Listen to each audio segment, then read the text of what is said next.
Today, we're documenting the incredible transformation of a forgotten countryside relic. Once it stood silent, a forgotten silhouette against the sky. Its windows were shattered eyes, and its walls told tales of neglect, and nature was slowly reclaiming what was hers.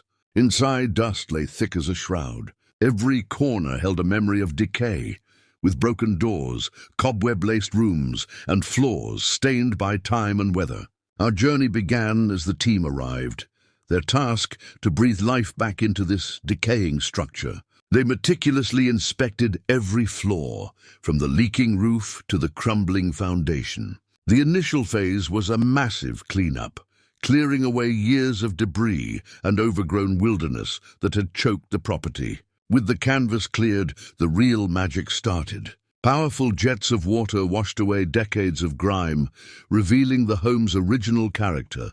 Roofs were mended, walls were patched, and new windows and doors were installed, sealing the home once more. Inside, a new story was written with fresh paint, polished wooden floors, and modern furnishings that brought warmth and light. The land outside was sculpted into a lush garden with a welcoming path. Now it stands reborn, a testament to vision and hard work. As we pull away, we see not an abandoned house, but a beautiful home, once again filled with promise, ready for a new chapter.